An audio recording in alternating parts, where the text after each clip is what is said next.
हज़रत आदम अलैहिस्सलाम का वाक़या। तख्लीक। अल्लाह ने हज़रत आदम को मिट्टी और गारे से पैदा किया और उनमें ज़िंदगी फूंक दी। आदम को जन्नत में पैदा किया गया, एक खूबसूरत बाग जिसमें सरसब्ज़ और शादाब नहरें और फल हैं। उसे आला दर्जा दिया गया, फरिश्ते उसे सजदा करते हैं। फितना। शैतान आग से पैदा करता एक जिन आदम की हैसियत से हसद करता था और इसे धोखा देने की साजिश करता था। शैतान ने आदम और उसकी बीवी हव्वा को ममनुआ दरख्त का फल खाने पर उकसाया, उन्हें हमेशा की जिंदगी और इल्म का वादा किया। आदम और हव्वा ने अल्लाह के हुक्म की नाफरमानी की, फल खाया और अपनी बेगुनाही खो दी। जन्नत से इखराज। उनकी नाफरमानी के नतीजे में आदम और हव्वा को जन्नत से निकाल दिया गया, इम्तिहान के तौर पर ज़मीन पर भेजा गया। उन्हें बख्शिश और रहमत के वादे के साथ हिदायत और तौबा करने की सलाहियत दी गई। आदम और हव्वा ज़मीन पर पहले इंसान बने जिसने नस्ल इंसानी का आगाज़ किया।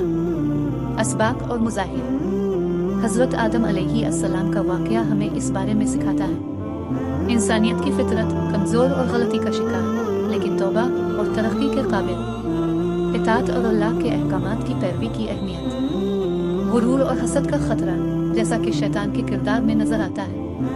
अल्लाह की रहमत और बख्शिश हमेशा तौबा करने वालों के लिए दस्तयाब है। हाबील और काबील वाक़या की तफसीलात ये हैं। पस मंज़र। हाबील और काबील आदम के दो बेटे थे। हाबील चरवाहा बना और मवेशी पाले, काबील ने सब्जियां और फल काश्त किए। काबील अपने मिजाज और रवैये से खुरदरा था, जबकि हाबील नर्म और मेहरबान था। कुर्बानी। जब उनके निकाह का वक्त आया तो वो सिर्फ आदम की शरीयत के मुताबिक ही निकाह कर सकते थे, यानी भाई की बहन से शादी कर सकते थे, लेकिन अपने से नहीं।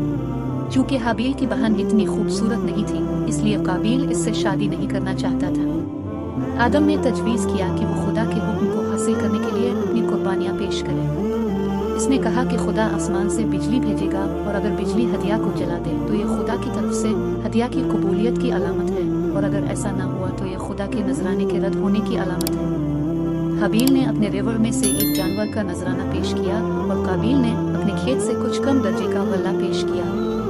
खुदा ने बिजली भेजी जिसने हाबील के हदिया को जला दिया, लेकिन इसने काबील के हदिया को न छुआ। तसादुम। हाबील की पेशकश के इस इनकार ने इसे बहुत गुस्सा दिलाया। वो गजबनाक हो गया और हाबील से बेहद हसद करने लगा। इसने इसे मारने का सोचा। एक रात जब हाबील सो रहा था तो इसने इसके सर पर एक भारी पत्थर मारा, जिससे वो हलाक हो गया।